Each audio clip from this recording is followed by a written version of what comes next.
Hi, I'm Jim Mirage, and today we're going to meet Joseph Patchett, a man who has a deep knowledge of Christian mysticism and St. John of the Cross.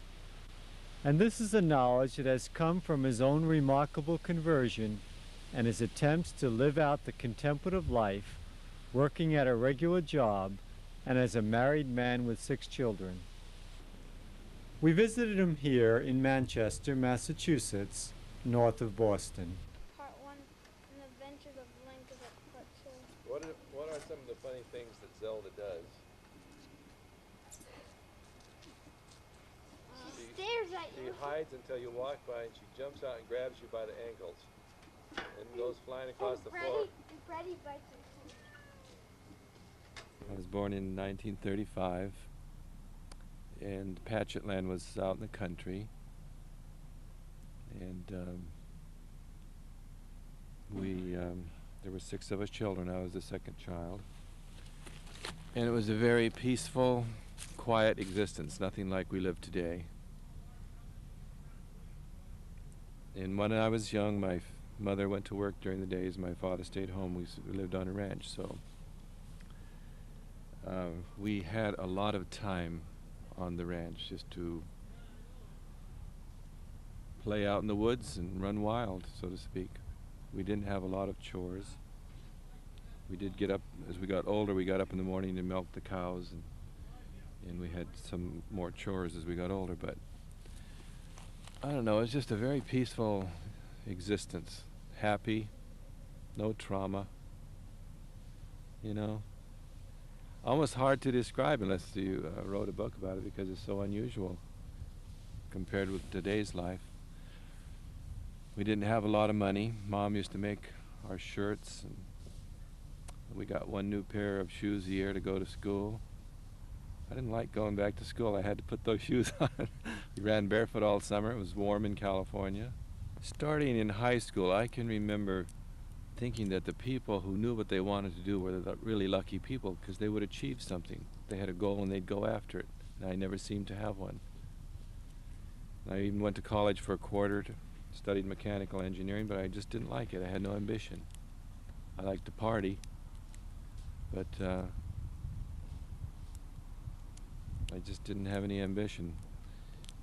And I worked at various jobs, one which is a firefighting job for the Federal Forestry, and that was exciting, but it was seasonal.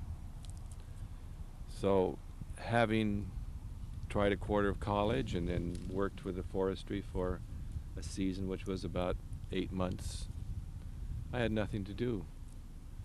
And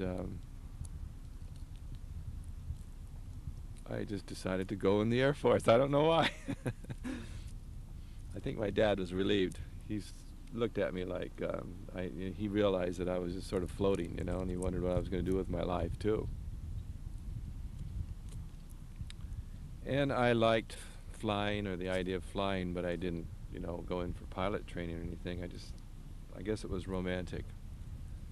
And I thought the Air Force would be a highly disciplined, idealistic group to be involved in.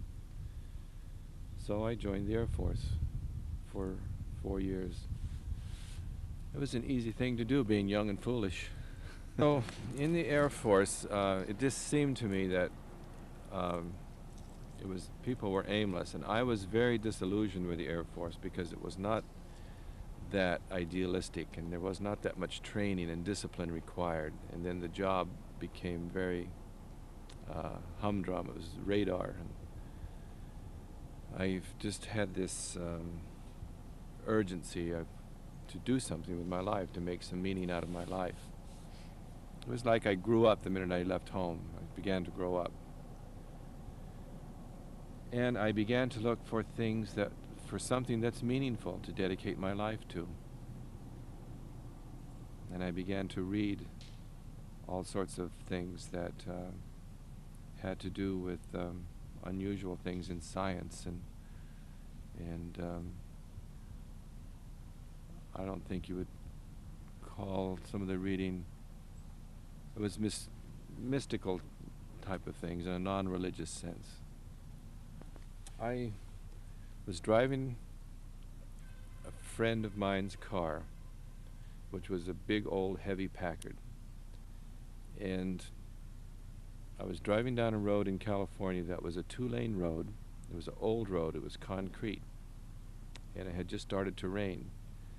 And the first rain in California on an old road like that is slippery because there's oil and dust on the road. It's, you know, it's starting to mix with the water.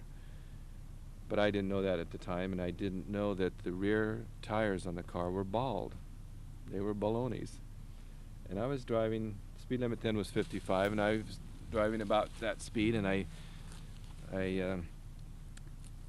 stepped on the gas to pass, and I wasn't driving recklessly or anything, but as I turned back into my lane, the car began to go sideways down the road.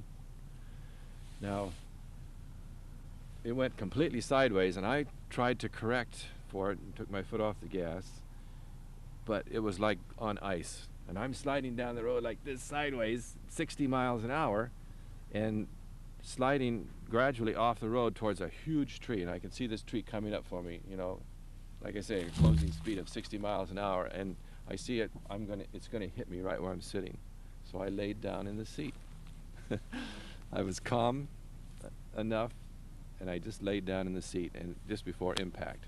And the car, sure enough, did hit, folded in the car where I was sitting, hit me on the rump, broke some bones in my lower back, some vertebrae, crushed them, and folded the car in. The car smashed against that tree, and apparently people coming in behind and in the other direction saw what was happening. They all slowed down. They all missed me because I hit that tree, and the car went across the highway, but it didn't tip over, and it landed in a ditch upright.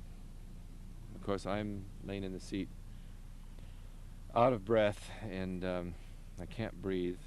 And all of a sudden, people come over, and they get the other door open, and they said, I remember one lady saying, "Oh, the poor man, oh, the poor person." Right after that, an ambulance came by from the base where I was stationed, Air Force ambulance, and they stopped to see what was going on. They found out that I belonged to the base. They said, "Well, we'll take him on to base." So they sort of lifted me off. I couldn't bend, and they lifted me onto a stretcher, put me in the ambulance, and took me to the base, where I laid there for, seems like about 3 days. So finally they said, "Gee, he's got a broken back. We got to send him to the hospital." You've heard about military doctors, and at least in the 50s. Yeah, and sure enough, I did have a crushed vertebrae in the lower back, and the doctor said it was lucky I did not sever a spinal column. So now I'm in the hospital, recuperating, and after a couple of days, they need to set the, put a cast, full, well, half body cast, to keep my spine straight while it heals. There's no need for operation. And so they had to reset my back and put this cast on, which caused more pain than the original. I was on medication for 2 or 3 days. That was quite severe pain, and I couldn't move, but anyway, then I was there in the hospital to recuperate, which meant mainly just stay on my back and not move too much. Some friends from the base came, and the master sergeant brought his girlfriend, who brought me some books to read. Now, I don't know if he told her that I was reading all these strange books about hypnosis and mysterious type of things and scientific things or what. I don't know why she brought me these books, but they were rather unusual books. One was the book written by a Hindu priest, not a Christian priest, a Hindu of the Hindu religion. And he wrote the story of his life and the story of his coming to America. But the most striking thing about that book, or about the example of that man, was his trust in a living God who was the one true God. And he was a God of love. And this priest trusted this God so completely. It was like he had a personal relationship with him. And he trusted him to take care of him even in miraculous ways if necessary. As I read this book, for some reason, I was awed by the possibility of God, a living God who was a God of love, the one true God. And since he was a God of love, he was willing, because of love, to use his power to help anybody who would love him in return and trust him. And the more I read this book, the more I was overwhelmed, really. I could say convinced. I was getting more convinced, but I was overwhelmed with this possibility of a God of love. You'd think I would have known that God exists and that God is a God of love because I was born and raised a Christian. Went to church every Sunday with my folks as a child and as a young teenager. But I don't remember ever knowing this, or believing it. But as I read this book, I was becoming convinced and enamored by this God, and at some point while reading it, I began to make personal acts of trust and belief, faith in this same God.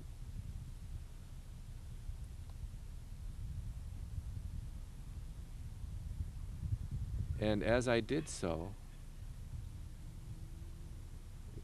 it was not an experience of where I'm just a human being making interior acts.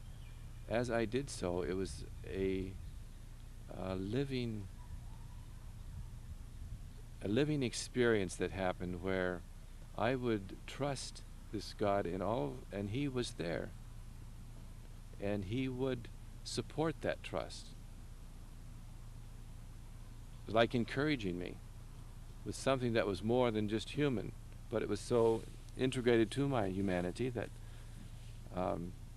I didn't stop and say something is happening to me, something mystical, something extraordinary. I just started believing in this God, and it was exciting, and it was real. And the more I believed, the more I wanted to believe and trust. It was as though the act of believing was also an act of love and worship.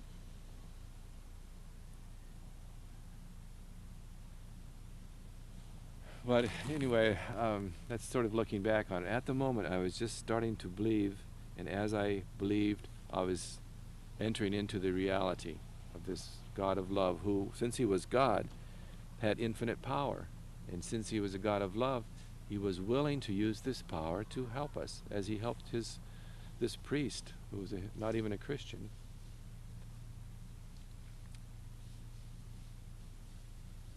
I guess I sensed that he would help me or anybody who would love him. And I was very much aware that since he was a God of love, that's all he wanted was love. How did I know it? I don't know how I know it. It just was inside of me, and it was like a reciprocal thing. The more I would believe, the deeper it would happen, and I began to want to do this every moment. I guess you could say it was like I was making contact with God, with this God, but I didn't stop and say that at that time. The first few days, I just wanted to keep reading that book. It was quite a thick book, so it took a few days.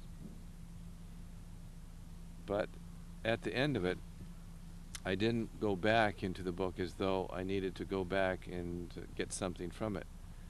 At the end of the book, I was ready to close the book, but I wanted to do this believing in God and being aware of Him. And in that process, I was like entering into Him, even though I was staying on the earth in the hospital bed. In my consciousness and awareness, I was like somehow entering deeper into God. I wasn't going up or away or anything, but in an interior way, I was getting closer to God, and I began to want to just continue this motion of believing and loving. I didn't call it loving then, but it was like giving and trusting. That was everything. I wanted to keep doing this every moment, and I began not to want to even talk to my roommate, who was very talkative, young person. And I didn't want to read anything more. I didn't want to sleep anymore. I didn't want to eat. I didn't want to do anything anymore, but just continue this, I guess nowadays you would call it a dialogue. In this act of believing, I was giving my heart and my mind to this living God, whose name I did not know, other than He was the only one true living God. He was the God of love, and He was honest. He was truthful. I was giving my heart to Him in trust, in belief, and He was giving Himself back to strengthen that or affirm that is true, that act is true, it's acceptable and it's true.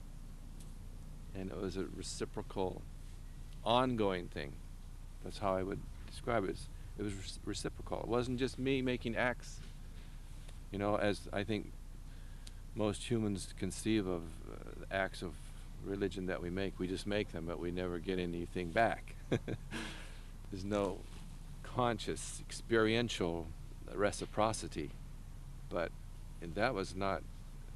That was what I went through at that time was a living experience, so exciting.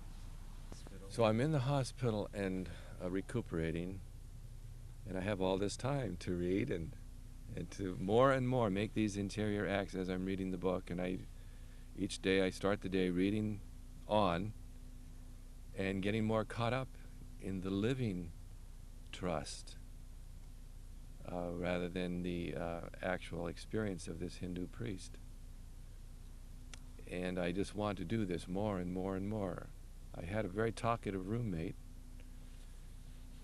and I got to the point where, and he was very interesting, and he was very intelligent, and he had a lot of experience in a lot of different things, but I got to the point where I didn't even want to spend that much time listening to his stories, because it was taking me away from this interior act, which he could have no idea was going on.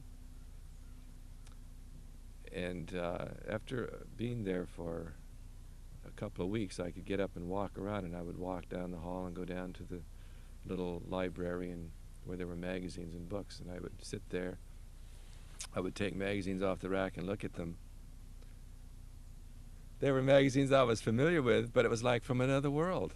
I wasn't interested anymore. I said, or I had a different, I saw it all in a different light. I'd say, oh, that's interesting. Sort of like child's play, because something was going on inside of me that was touching eternity. And it was far more beautiful than anything any magazine could ever display, or anything else that I knew of had ever existed in this world. So I would spend my time, maybe not very long there, I suppose time just to get away from my talkative roommate. So I could just sit there and pretend to read, but I didn't read the magazines even. I just wanted to be in the presence of this God who was pure love and very friendly and gentle. And because He was God in infinite power, unlimited power, that was not oppressive or threatening. He did not present Himself to me or to any other creature in existence, as far as I could see, in a threatening way. It was not overwhelming in that sense. It was gentle, interior presence. So I was just loving this ability to, all I had to do was raise my heart and mind to God. And He was like giving Himself to me in that. Not tremendous each time, but each time a little bit. And then I would give myself completely, and He would like give Himself a little bit more. This went on until I got out of the hospital. I had friends come and visit me. I was very happy. I don't know if they said, gee, he seems awfully happy for being bound up in a body cast. Stuck away from work and, doing all the things that people do when they recuperate and can't do anything and feel enslaved. I didn't feel enslaved at all. I was having a great time, really. And I didn't care whether I was there or somewhere else as long as I could do this interior act. I had friends come and visit me, and I even remember confessing my faults. All of a sudden I had awareness of what I thought were sins or faults of my past life, but I very readily asked forgiveness for everything that I could think of, and then they left, and I was back to this inner act of giving myself wholly and trusting completely in God. And I wanted to do this every conscious minute of my life, and I didn't really want to take time out to eat or sleep. But I got hungry, so I'd eat a little bit, and I got tired, so I would pass out and sleep. But the minute I would wake up, I would start in again, making these acts of trust and giving myself totally to God. I wasn't forcing it. It wasn't forceful. It wasn't like artificially imposed. It was not something like we often try to do, or I concentrate on this and I work on this, and there's a certain amount of push. And it wasn't like that. It was always like spontaneous and easy and desirable and coming from within. I was able from within to do this. I got out of the hospital. I had to stay in the body cast for a couple of months. I had to take leave from the service. I had a month leave for recuperation. I had another month leave that was given to people who were going to be shipped overseas because I was going to be stationed overseas. So I had 2 months leave. And during this whole time, I mean, it was great to have paid vacation, right? I didn't have to work. My friend was free and wanted to travel around. He was an older person. He had a car. He had a little money. He wanted to travel around and see places that he had been in the Northwest and a little farther to the mid-western states. So I agreed to go with him, and we just, travel around. But inside of me, the real trip was happening. I don't like to use the term in the connotations it has from people taking trips starting in the 60s, but it was a different trip. It was wonderful. And basically it was always this simple act of I give you everything and I trust you completely, which was one act, it wasn't two. And as we spent this time, my friend knew that something was going on, and I began to tell him. And as he was older and therefore had a lot more experience with religions of the world, etc., he tried to put it in a religious context and in that framework. But there was no way I could really describe to him or to anybody what was going on inside of me. And I like to spend a lot of time just looking at the things of nature. I remember in San Francisco sitting out on the edge of the bay of the harbor by the Golden Gate Bridge and looking at the ocean and rocks. It was everything natural was so beautiful. It really was heavenly. And I loved to spend hours doing that. And so I began to read the New Testament with a ferocious appetite, like I had gold in my hands. And I just knew that even though I didn't understand, I would understand what God wanted me to understand. And I was, of course, learning about the Holy Spirit and about Jesus, and I was making acts of faith. I believe in Jesus. I believe he is who he says he is, the Son of God. I believe the Holy Spirit is the Holy Spirit that he sent. He said he would send, and he will teach me.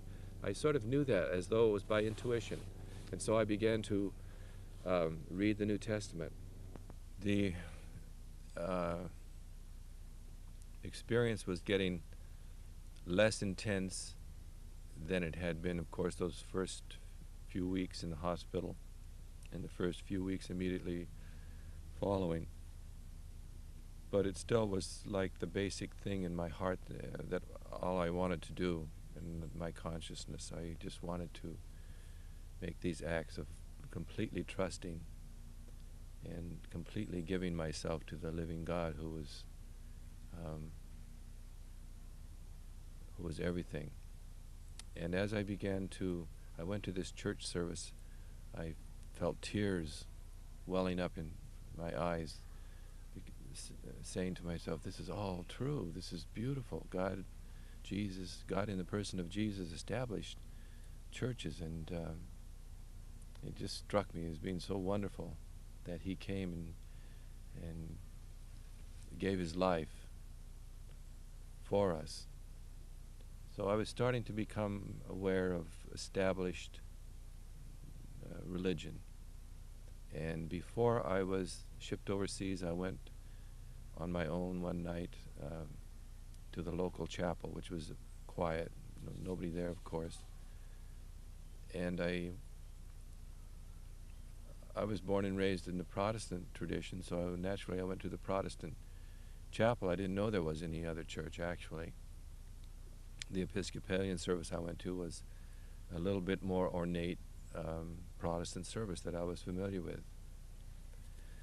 And I went to this chapel at night. I remember there being a plain podium, I suppose, and an altar with a book on it, and some lilies. I think maybe I was expecting to have some experience, because I, by this time, was believing that Jesus did establish a church, and maybe I expected his presence there in a special way now with this newfound faith. And as I remember, it was just sort of nothing. I didn't feel anything. It was nothing special other than the inner acts. So I left. And my folks came to visit me before shipping overseas, and I told them some of the things going on, and I think they thought I was a little crazy. How could you describe this? You know, it's impossible. And so they must have thought, well, I don't know what they thought, but I think they did tell me later that they thought I was going a little bit off my rocker, but they were glad to see I got back on track. Well, the next thing that happened was quite significant.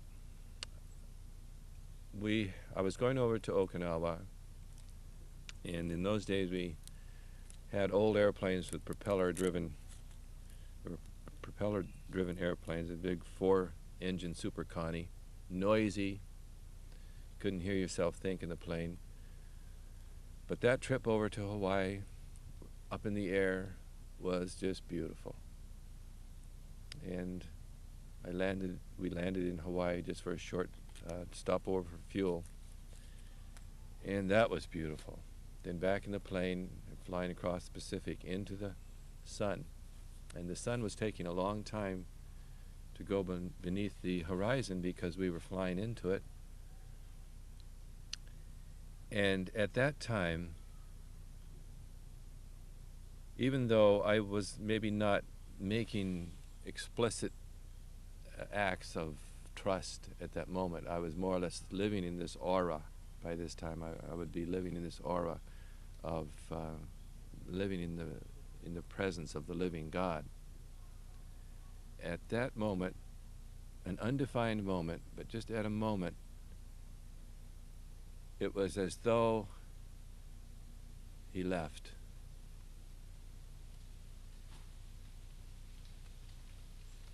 And I could focus in a different way on the sun. I could see it in a different way, like my senses came alive more definitely, and it was beautiful, but it was only natural beauty. I was so aware, and I can't tell you how I felt. I felt like a child who had been raised in love, and also all of a sudden, for no reason, no apparent reason, was abandoned by their parents. Analogously, like a child caught in war and the parents are killed, all of a sudden the child is there alone crying. Why did this happen? Why did my parents leave me? It was that kind of feeling. Even though up there in the air flying along, it was beautiful, I was so aware that it was only natural. I was back on Earth. It was like an emptiness and a loss, and what happened, and how could this ever happen? I never expected it to happen. I assumed that this new life I had been living was going to be till I died, because there was no other life. This was life with God Himself, and it was just beautiful, and this was what it's all about, and this is why He made us, and this is what true sonship is like, and this is why Jesus came and took on our own flesh and our own nature to immerse us in this life. Where did He go? Why did He leave? Couldn't say that, externally you couldn't say that anything was any different, but it shows how this inner dynamism, this inner reciprocal relationship, how deep it was and how real it was, and how it had permeated my whole life in this short space of, I suppose this whole thing occurred in the space of 2 months. I think it was 2 or 3 months total time. So what happened? Okay, so now I'm up in the plane flying on to my new assignment in Okinawa in the Air Force. And I'm going into darkness. And analogously, a term used by the mystics, I'm going into a state of spiritual emptiness and loss, and a certain kind of pain and loneliness, and wondering what happened. And I stayed in that during the process of arriving at the new base, and on the way the trip was still beautiful and exciting. We landed at Wake Island, we landed at Guam, all new stuff to me, and thinking about the history during the war and everything. It was all beautiful and interesting, but it just was not the same anymore. Landing at Okinawa, going to our new base up in an isolated radar site in the top of a mountain, starting my new assignment.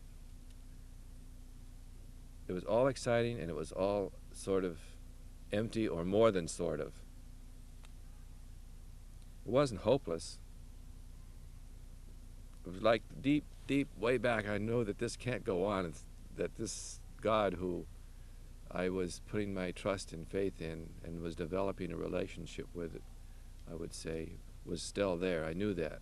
Intellectually, I knew it. So there was not, the basis of this was not despair. It was just this loneliness, I would say, and wondering what happened and what could I do to be back in the presence of God. I completed my first radar shift, which was, as I remember, a night shift, so that we got off at midnight. And I went down to, we had a little library room in our barracks.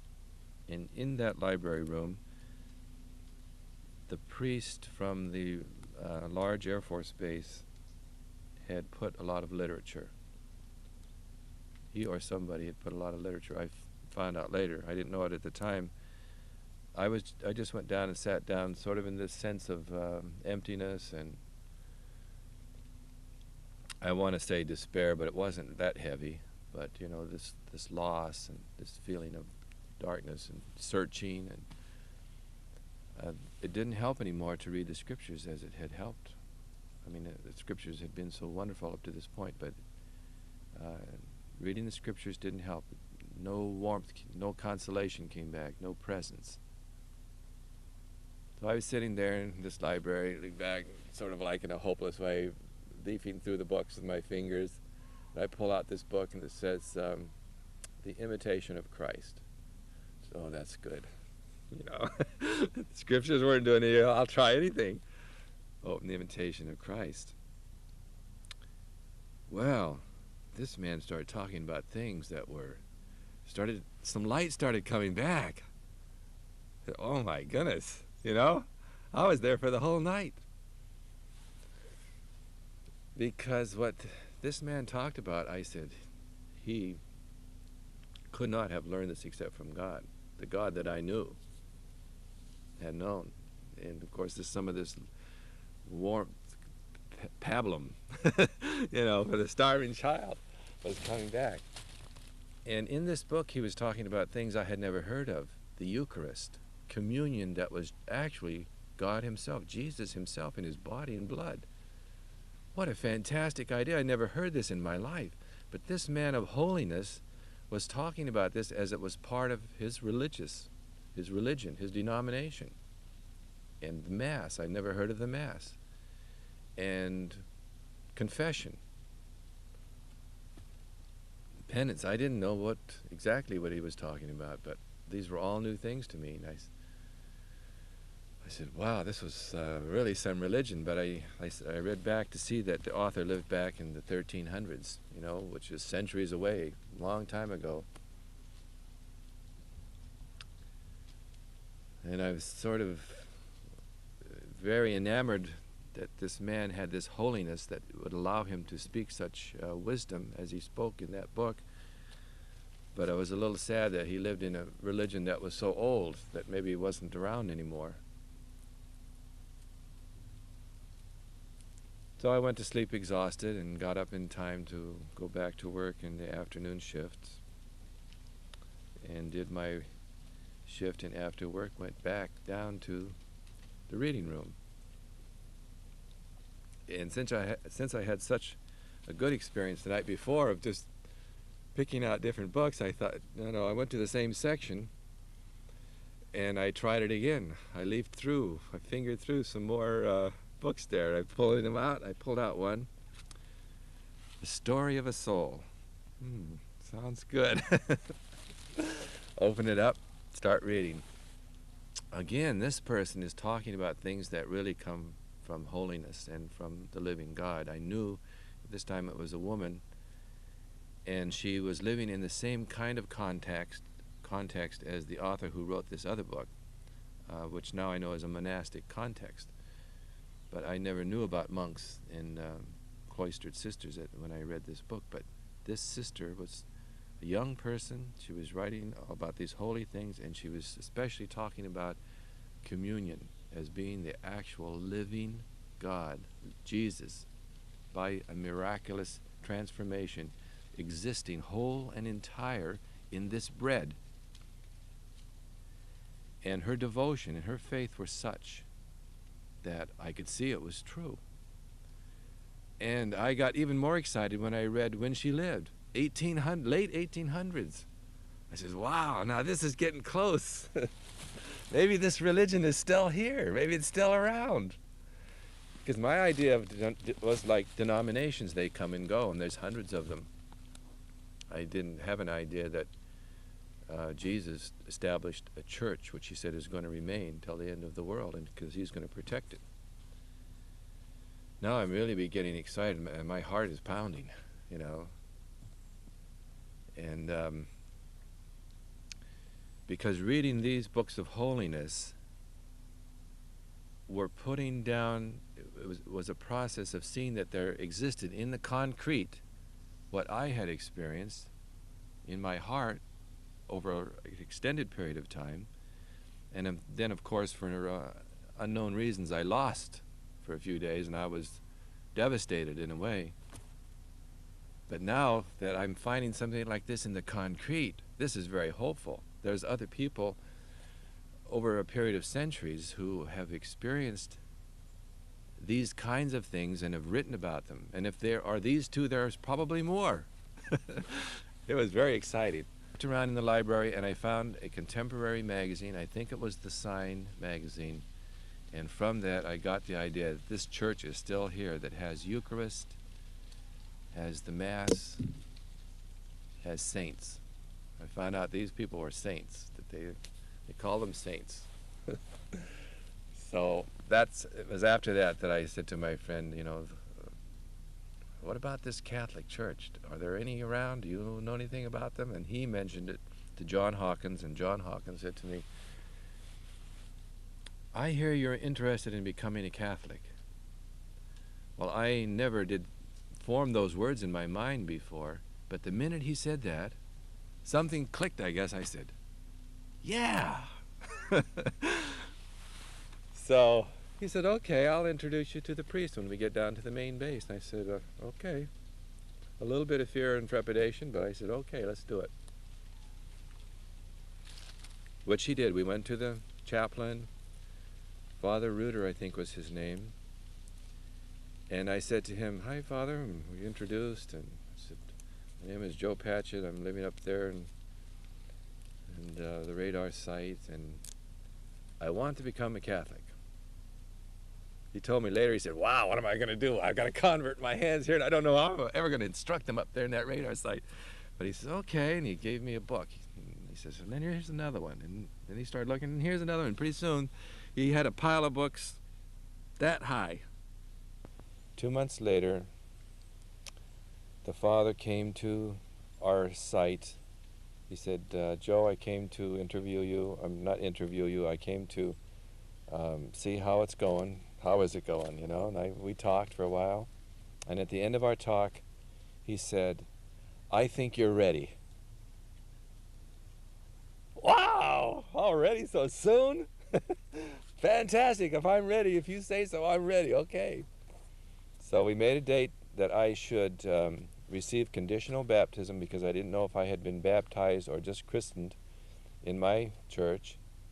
So I was to receive conditional baptism and first Eucharist. No, first I needed to go to confession because I was older. And then I could receive Eucharist. So we made the date, and I went down to the main base, and actually the confession was a lot easier than I thought. I said, oh my goodness, I got all these years of sin that I have to confess. I don't know, I'd never been to confession. I didn't know what, you know, I thought this was going to take hours too. It was a piece of cake. The father would say, now the first commandment is, and he would repeat it, he says, now did you ever worship false gods that you know of? I said, no, and he just went down the list. He would ask me questions, and I would say yes or no, and how many times? I mean, it was a piece of cake. That was great. So then I received First Communion. And I suppose that I halfway expected, I was learning now what faith is. I was learning about faith from all the reading. But I suppose I expected maybe that when I received communion, heaven and earth would open up for a moment. After that experience, I think it was natural to expect something fantastic. And instead it was just gentle, peaceful presence of the Lord, but not the same as that really dynamic conversion experience, but it was a gentle, peaceful presence of the Lord, and it was wonderful. Well, very soon after my entrance into the Catholic Church, I began to read more books that were available, written by Catholics, and one of the first I read was The Seven-Story Mountain, which was the story of a conversion of a person about my same age. And so that was very interesting to me, Thomas Merton. And from there, I read other books that were in existence that he had written. And in these books, one of them, I don't know which one it was, Ascent to Truth perhaps, he mentioned Saint Teresa of Avila and Saint John the Cross, and something of what they said. And as I remember, when I read about those saints and what they said, I was so overwhelmed. I think my heart beat so hard. I was so excited that I cannot really describe in words how excited I was. I think my hands became sweaty as I held those books and I read about that existence of what John of the Cross was calling contemplation. To me that was just a word, but it was describing this inner reality of God touching us and our response to Him. And he was describing it in such a solid way that one of the first things I was impressed with, that this kind of life, of dynamic relationship very intimate, dynamic relationship with God can be an ongoing thing. It's not going to be a conversion experience that's going to stop. And then I'm going to be back, or any of us are going to be just back in our old humanity. I must have seen that this contemplation is an extension of the very relationship that I at first took for granted would be the basic relationship that we have with God. I assumed that everybody who was Christian would have this very deep experience of God that I had during my conversion years. But when going through that period of darkness, and then that period of starting to learn what faith is, and trying to live in faith and becoming a new Catholic Christian, I suppose I was looking at the possibility that we live for a time with human consciousness only. But when I began to look at the possibility of contemplation, I'm sure, instinctively I said, this is a touch of that life, or I've had a touch of this life, and I want to live this life. And I couldn't really see what other kind of life there would be to live as a Christian. So it was like an inner attraction, I would say.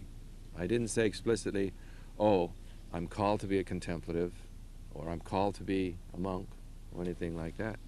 That never came to me that time. I was just an inner attraction. Because of that experience, I think I expected to have experiences like that again, or maybe even deeper. Perhaps at first I expected contemplation to be like that, a continuation of that experience. And so often, more often than not, the literature that you read on contemplation can give you that impression. It's an altered state of existence. It's an experience of God where you see God alive in nature and beyond. I probably, from having come to God through this tremendous experience, expected to experience God again. Like I say, after all, doesn't the literature encourage you in that direction? And I must honestly say that God treated me like a child and gave me some experiences from time to time. Sometimes moments that were so deep that I could relate that to what John of the Cross is saying and Teresa of Avila, moments that they describe that are moments of contemplative prayer, which only serve to fuel me and encourage me on towards contemplation. I suppose because of the experience, I was hoping to someday live in an altered state of consciousness perpetually. I mean, if you've been to heaven, who wouldn't want to go back and stay there? I understand that from that experience. I understand St. Paul saying, for me to live is Christ, but to die is gain, And I don't know which one I want, he says, because I know I'm doing a lot of good here, but I would really rather be with Christ. I understand that from the experience. And when John of the Cross talks at length about what it's like to live in the state of union, transforming union, he has a lot to say on that. I could relate to that as one looking and say, yes, I believe, I see that it's possible, and I would like to do it. And, I could relate to it as something very real. As John says, it's the most wonderful thing that could happen to mankind, to any human being. It's the highest state of man. I could, relate to it that way, but I couldn't relate to it and say, I've been there and I'm just waiting to get back. I couldn't say that. I knew that is a different state than my conversion experience, but that was a taste of it, a very real taste. It wasn't an artificial taste. It was a real taste. So naturally, that affected my whole outlook, as it would anybody that I can think of. I did what most people who have tried for any length of time to live a contemplative life, wherever they were, have done. I've tried everything. I tried so many things, you wouldn't believe it. I'd hate to catalog them all. Anything and everything. But no, let's see. What have I actually tried to do? I tried to go to a monastic community, but I felt clearly God wasn't calling me, so I wouldn't go if God wasn't calling me. But I would have gone, and that's a trying. You know, I would have been happy to be a Carmelite monk. I would have been happy as a lark, because then all I would have to do is seek contemplation, right? I mean, to me, that's the best of all worlds, to be a Carmelite monk. And but I did go into religious life, thinking that was my calling.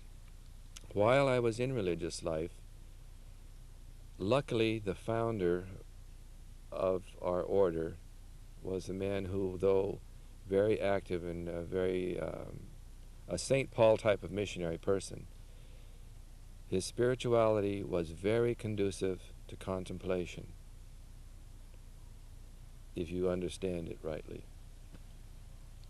And as I lived out the religious life, I was always trying to be contemplative, although I never sat down and said, I want to be a contemplative.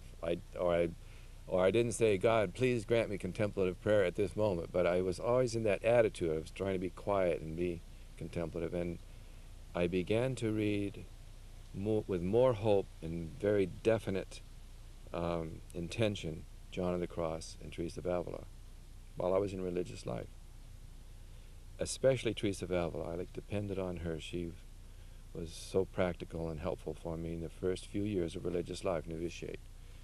And John of the Cross was difficult to absorb, so I would set him aside, except I would read the Canticle of Canticles and the Living Flame of Love to see where I'm going. Give me hope for the journey, right?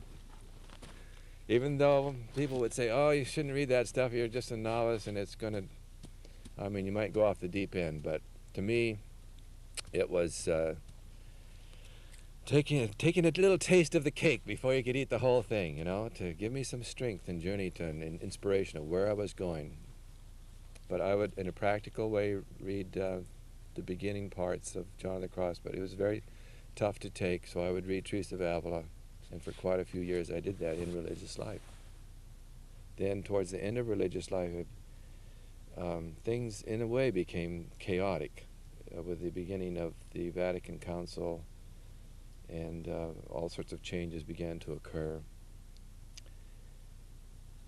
And it was very exciting, and all these new things, but for me, being a convert and seeing all the fantastic beauty that had existed in the church up till this point now for 1900 years, that was 99% of the wonderful, beautiful substance that I wanted. Wisdom was there. So I couldn't get that excited about all the new stuff that everybody seemed to be excited about. And in a lot of ways, I had the opposite reaction. While everybody was running here and there to do all this new wonderful stuff, I was looking more into, this is what I really want. I want this wisdom that John of the Cross talks about, that my own founder, St. Louis de Montfort, talks about. This is what I want. I began to pray more and more in religious life and spend times, hours and hours and hours, that maybe other people were spending studying or recreation. I would spend just praying. I literally stayed in my closet, literally. You know, I don't know why, but I just wanted this, and I read John of the Cross now really seriously. By this time, I had received the gift of his completed works, and I was wearing that book out, you know. So I did that with a very lively hope. When I found out I wasn't called, it took several years for me to find out because I resisted it very greatly, but when I found out I was not called to religious life, I think at the same time I suffered an inner despair which I never acknowledged or put a name on. I think I despaired of contemplation and the goal of union that John says is the natural goal of contemplation. I mean, that's why people become contemplatives, is to become in union with God, to have an intimate relationship with God. I think I despaired of that without, like I say, putting a name on it. But deep down inside, that murky area of the psyche, I think I despaired of it. and didn't actively seek the spiritual life in my first years of marriage. You know, as I look back, it was a kind of despair. Well, that's not very good faith, I know, but that's what happened. Rationally, if someone had said to me, "Are you despairing of the spiritual life?" I still was a Christian, Catholic Christian. I still went to Mass and so forth, you know, did the basics, but I might have said on the surface, well, you know, I don't want the same thing that I ever wanted, but deep down inside, I think I despaired of contemplation and the goal of contemplation. And so, in a way, that was a devastating period. I mean, it had a tremendous effect on my marriage. But then, on the other hand, being caught up in all the beauties and wonders of marriage and children takes a lot of your time and attention. Now, during that time, sort of like, I guess, an expression of despair, which was one of these heavy, depressing, painful despairs, I got to drinking wine. It was like an outer symbol of the inner thing that was lost, being happy and high, right? It was the wine of the vine and not the wine of the spirit. I finally did it to excess where I had to stop and change my lifestyle. Now, the period between getting married and seeing that I had to stop and change my lifestyle was about, I'd say, 5 years. And at that midpoint, I began to say, I have to put the spiritual life first. That's all there is. I didn't at that point immediately start saying, I'm going to be a contemplative. I was too far away from it at that point. But the path back towards contemplative, desiring to be a contemplative. Now I'm married, I'm in the world. There's no question or even thought of monastic life or anything like that. But I said, as many people were saying since the age of renewal, contemplation must be possible for the layman. Contemplation is for the layman. You know, that was a loud voice in the renewal, and still is a loud voice. So I began to try to lead a spiritual life again and experience the wine of the Spirit instead of the wine of the vine, become sober and be more faithful. I began reading John of the Cross again, and I began reading the True Devotion to Mary, the spirituality of our order, and rededicating myself to God and to our Blessed Mother. And this was a step-by-step slow process that went on for the next 5 years. I began to gain a real, definite, practical hope for the first time in my life of living the contemplative life as described by John of the Cross. And I began to read John of the Cross in my spare moments and devour him. And I began to see things that I had read many times over the years before that I had never seen before. And it was amidst times of darkness and anxiety and trial and a certain kind of suffering, you know, that this came about. The troubles of a very, very active ministry was the context where I could, for the first time, solidly, definitely look at John of the Cross and say, this is practical. I can do this with God's help. Contemplation is essentially indescribable. That's very important to realize from the beginning. Because of that, anybody who talks about contemplation is in a real way going to always talk around it and about it. And that's the best we can do. Because contemplation in itself is God himself in his inner being touching us in our inner being. You might say soul to soul, spirit to spirit. It has no form. That's why you can't describe it. It's God himself. John of the Cross uses crystal clear analogies, like he gives the analogy of a light. It's like a ray of light striking the soul. It's the pure love of God touching the soul. And of course, if you understand that the soul of man is an integral reality of intellect and will, the spiritual soul, man, anytime God, anything that touches the soul is going to have some effect on the mind, the spiritual intellect, and the will, and the memory. But anyway, he describes it as a ray of light. The pure love of God being poured forth into the soul of man. The tradition, the mystical tradition in the Catholic Church uses the term infusion, infused love, poured in. It's an immediate contact with God. Initiated by him, it's divine, so you cannot initiate it. It's beyond human nature to initiate it, only to receive it. Some people will describe contemplation in such general terms that they will say everybody is a contemplative.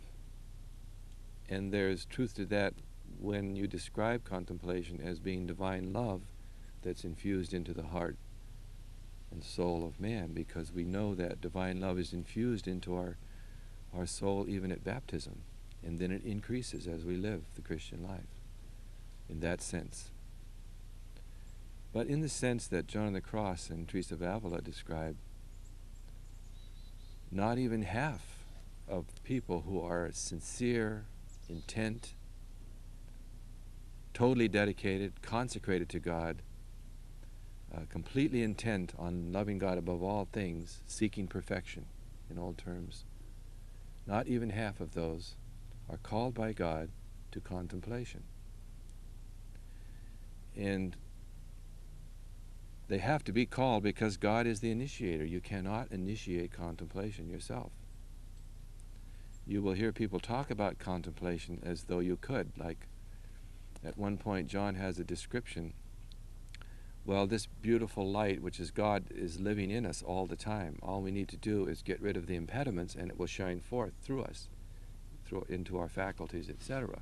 He has an expression like that, which if you take that in a universal interpretation, you would say, yes, and therefore we can all become contemplatives if we just get rid of the impediments, our attachments, etc.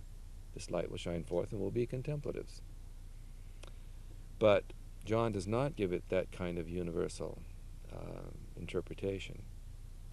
He says in his overall descriptions and works and his intention, he affirms what he says, that not all are called by God to contemplation, not even half, and nobody knows why except God.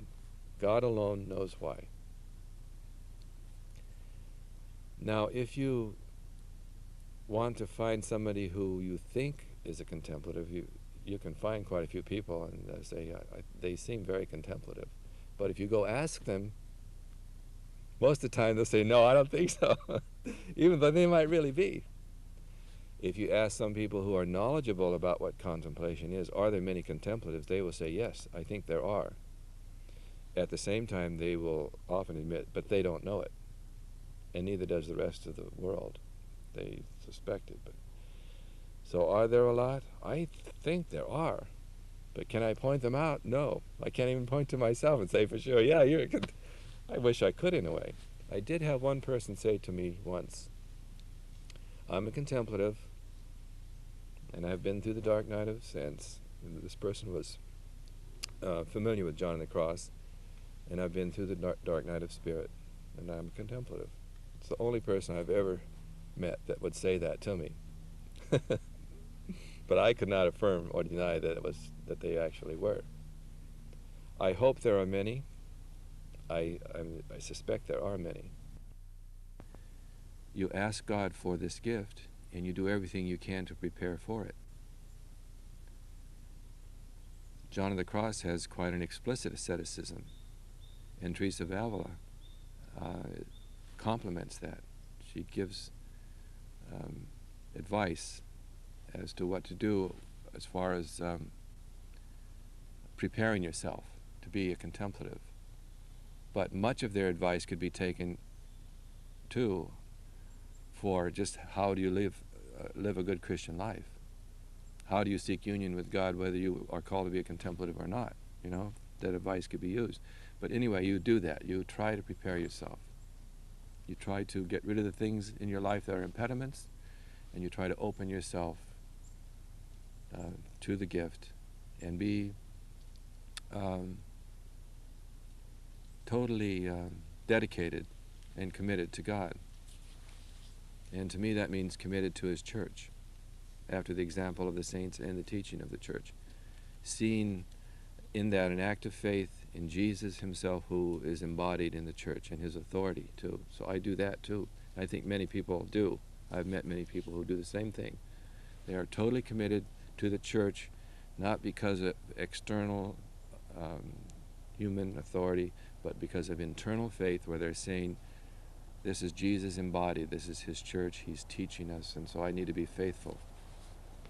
Teresa describes contemplative prayer using a really neat analogy of the person who goes to the well to get water. In those days you had to dip the bucket down and crank it up and carry it back and pour it in its receptacle.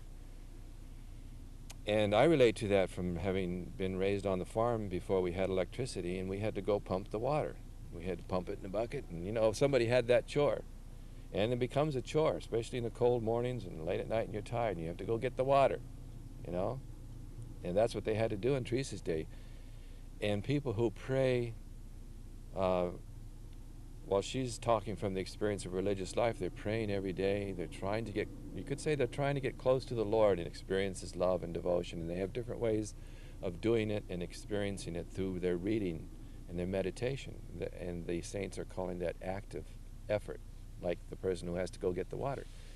All of a sudden, something happens in their prayer where they don't have to do all this effort. You don't have to go get the water. God brings the water to you in the bucket, pours it out. All of a sudden, you just be quiet, and the Lord is there, and He's absorbing, maybe in a very mild way at first, and very gentle, but He's absorbing your mind and your will. Or sometimes He's just absorbing your will, and you know it. Your will is gone with Him. It seems funny to say at first that the will can be separated from your intellect, or that there are levels in the intellect, and one part can be distracted and floating here and there like it's used to, and still the will is absorbed by God. But that can happen in this prayer of contemplation, and the saints describe that. So the analogy good that now God brings you the water, pours it, is a good analogy. John has another description of the prayer of quiet, but it's absorption. You are absorbed by God. You may not know what's going on, but you know whatever's going on is very good, and you just want to stay there and be there with God for as long as it takes. Sometimes time disappears. Your consciousness of time is only a few minutes, and a half hour or an hour disappears, just like that. And you know, when you become conscious of time again, that something wonderful was happening, but you don't know exactly what. It's just, you know, it was peaceful, and God was the cause of it. You know an evil spirit was not the cause of it. Some people have experiences of false prayer because they're trying so hard, and the deceptive spirit sees that, and God allows him to take over, and they are going into a sort of a thing where they feel like they're absorbed, and it's sort of rosy feeling, and they might stay for a half hour in this, and there's a certain amount of conscious effort in it. But afterwards, it's not peaceful, and they're upset, and they're more egotistic and agitated, and if they have time and grace to reflect on it, they'll realize that was not God. Even though the externals of it, if they know about being absorbed in prayer, they might have thought, oh, I'm absorbed in prayer now, and they really focus their attention on it. Now, some people pray simply, have come to the point where they pray simply over long periods of their life, and they take for granted that's the way to pray. If you were to ask them, they'd say, well, I've did all the words and the meditations, I just like to be quiet now. As the one man in the Curé of Ars story goes, I just sit there and look at God and he looks at me. Probably contemplative prayer. You meet a lot of people that probably pray simply, it's probably contemplative prayer. Because contemplative prayer of itself is obscure and not perceptible to the senses. But we go by our senses.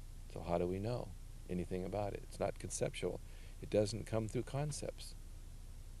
You know? So that's why I say there's no description possible for it. But as it intensifies, different effects happen to us, and then we identify and we say that probably was contemplation, or that was contemplation. Contemplation in its essence is mysterious. We just know from the masters, and thank God that he gave us those masters to speak clearly. He gave them the insight and the ability to speak clearly of what it is.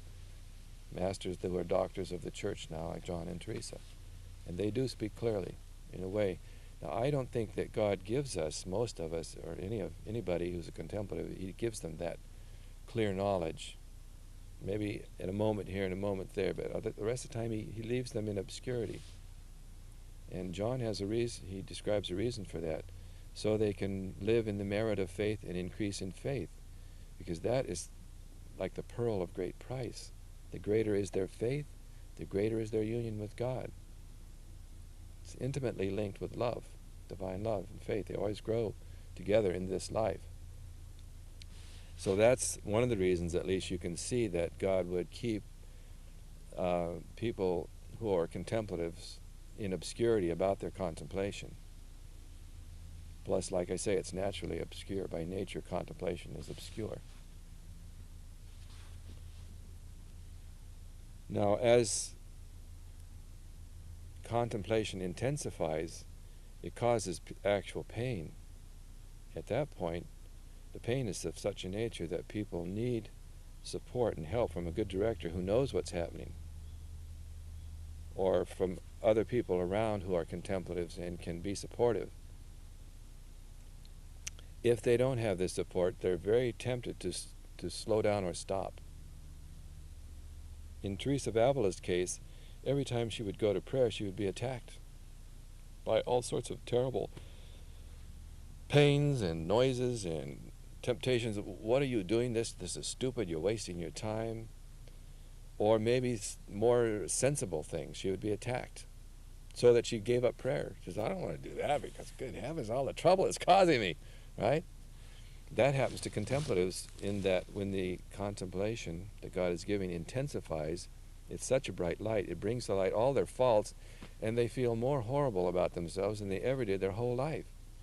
They say, something must be wrong. I must be doing something wrong, or I wouldn't be having these horrible experiences. They want to stop and go backwards. And for that reason, John on the Cross goes to great length to describe this so that people won't go back. They won't go backwards. When at the very moment they're becoming more intense contemplatives, they think just the opposite and they want to quit. But I think the most enduring, substantial sign is that you want to be a contemplative. And of course, by that, I mean, you just don't want it once and then you forget it. You want it the first day, and the second day, and the third day, and you even do things to increase that desire. And after going through all the troubles that you go through that happen to you from the normal course of life, you still want to be a contemplative. And that want is not only in the intentional realm. Most people who really want something do all they can about it. If all they do is read, or talk to somebody, or spend a little snatch of time here or there, just being quiet, saying, oh God, I wish I could be a contemplative. But it's the desire. Where did that desire come from, that enduring persevering desire, that was a gift of God. I tend to say I would not want to put any limitations on the way God calls people, because it seems to be so diverse anyway. You meet people from all different experiences, and how they come to contemplation, the desire of it, it seems to be different in every case. I do think, though, that if somebody keeps trying, which is going to include now they're doing their best to lead a Christian life, they will have experiences that will encourage them to continue on. It's interesting that the author of The Cloud of Unknowing advises people to pursue this contemplative life only after they have pursued what he calls the active life, which means, as I understand it, they have done their best to lead a good Christian life, acquire the virtues, do the active works of a Christian. Not necessarily be a missionary or in ministry, but led a good Christian life in whatever their vocation is. And they have done that for some time, where they have become mature Christians. And I think the reason why he advises that is that he knows that once the contemplative grace comes, now you got to understand what I'm saying, but it could destroy you. You know, it could really destroy you if you don't have maturity. You read John of the Cross, as far as the darkness comes, you could understand that. Oh yeah, wow, you know, what if this happens to me? Is that what contemplation is? So, good, solid. On the other hand, I think that the grace of divine love of itself causes the virtues to increase and maturity to happen and strengthens you in every way. And John will describe that in his beginning on his treatment of beginners. He will say, divine love does cause humility, but then you'll have all these faults, and you've got to work on it. Do everything you can to be faithful to God in your Christian life. Cut out all impediments. Give up all attachments that you have seen are an impediment, as best you can.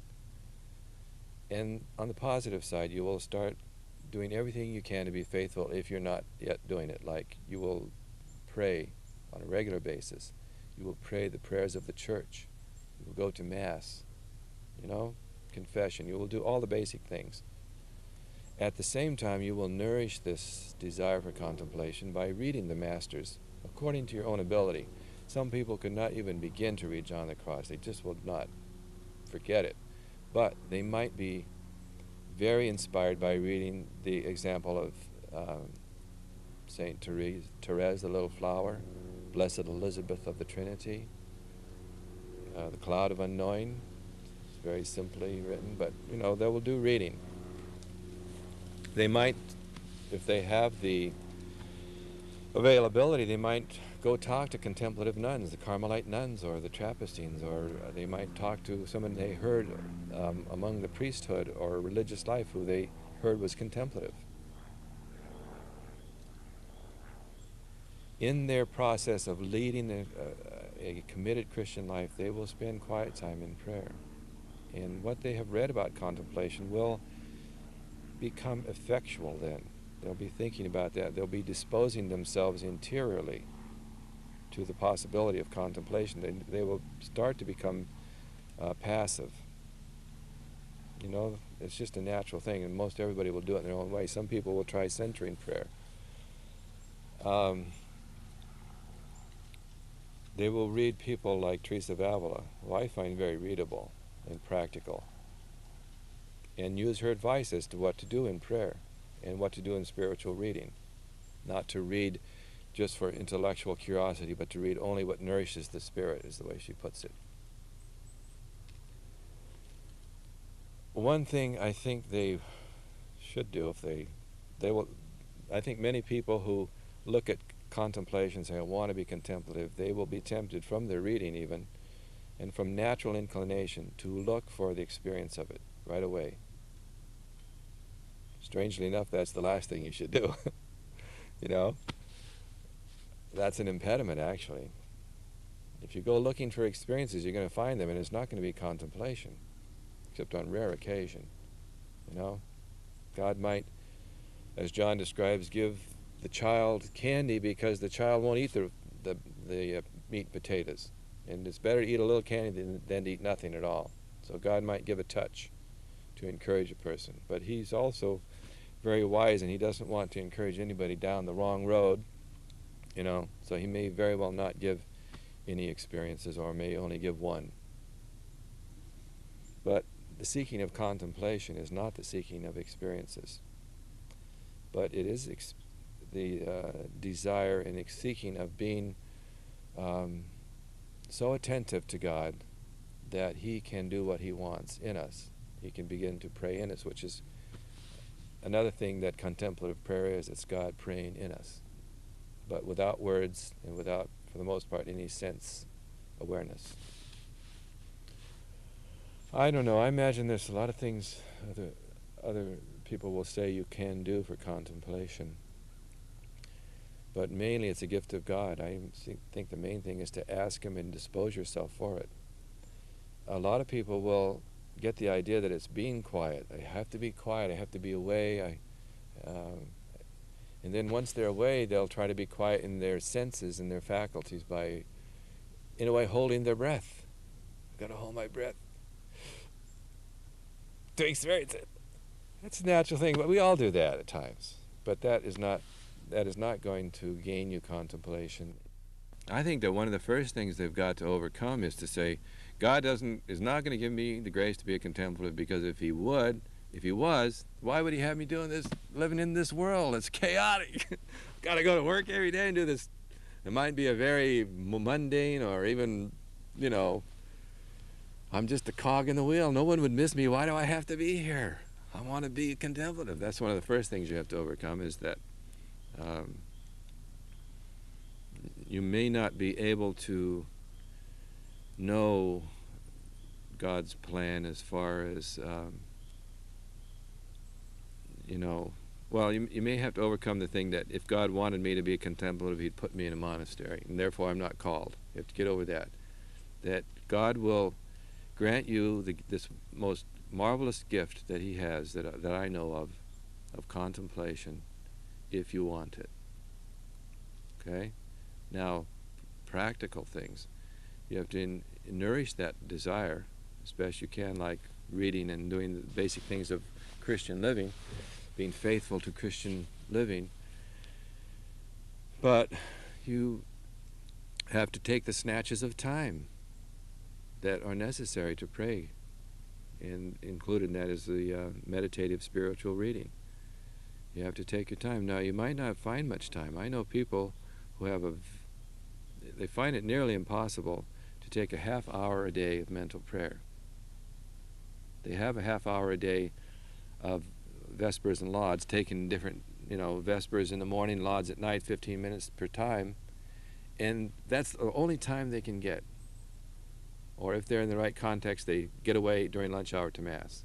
But they can't get that half hour just to be quiet and do their mental prayer. Active people. No, I don't think that's uncommon. I'm of such a disposition, and my work habits are such that I often can get my half hour in. But what if you're tired? I work the night shift now. What if you're tired and exhausted and you got other things to do? It still can be difficult. Or if you force it, in a way, say, I don't care, everything has to just drop. I'm going to take my half hour just to be with God because I want to be a contemplative. You might take the half hour, you might fall asleep.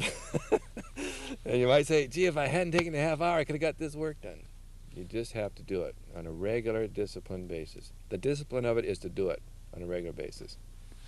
And so that's the first thing. And the second thing is, don't get discouraged that God will not grant you this marvelous, wonderful gift. And he will always encourage you too. So you just have to do it. Now, it's interesting that the author of The Cloud of Unknowing gives a practical description of how to be contemplative. And he'll say, now you might think from what I've said that this takes a long time. He says it doesn't take a long time. It takes only an instant. Now that's interesting, because what he's talking about is contemplation.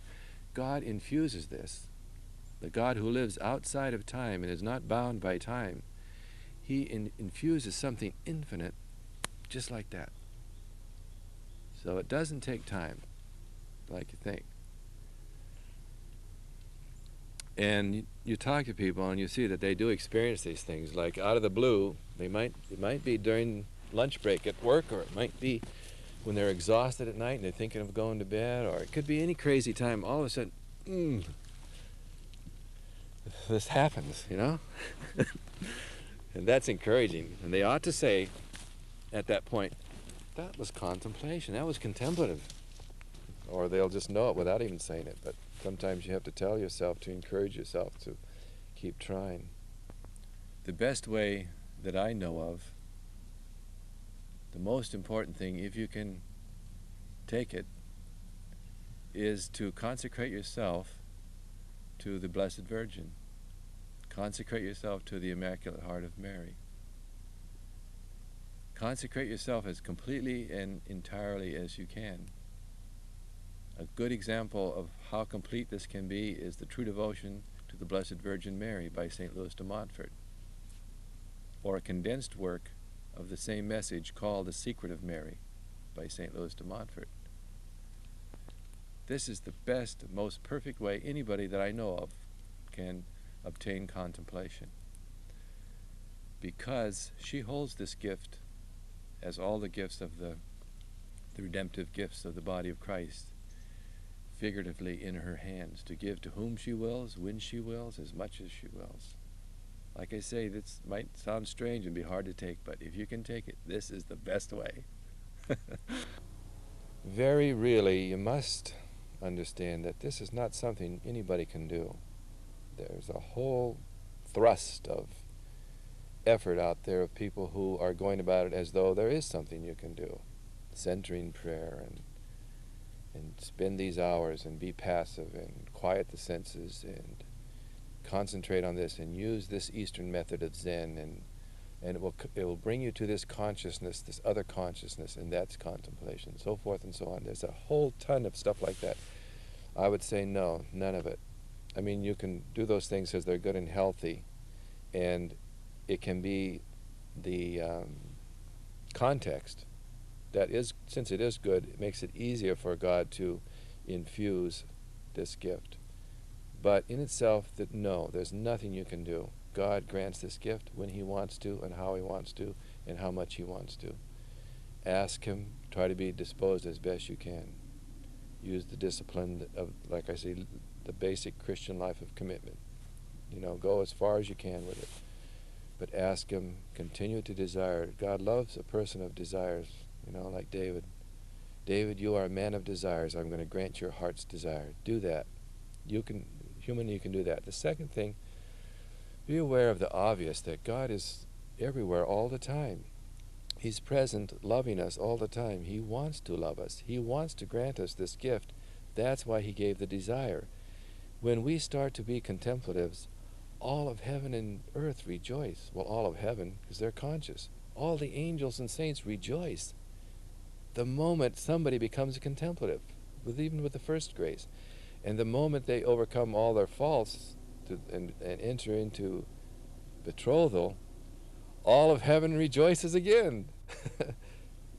Because the grace of union that comes from contemplation is so great that one moment of it is worth more for the salvation of the whole world and for the benefit of the whole church than anything you have ever done all your life, no matter how much it was, no matter how heroic and sacrificial and bloodletting. This one moment of divine union through contemplation is worth more. And that's why all of heaven rejoices. You have to realize that's true and go for it. Why? You got the greatest person on your side wanting you to go for it, which is God Himself.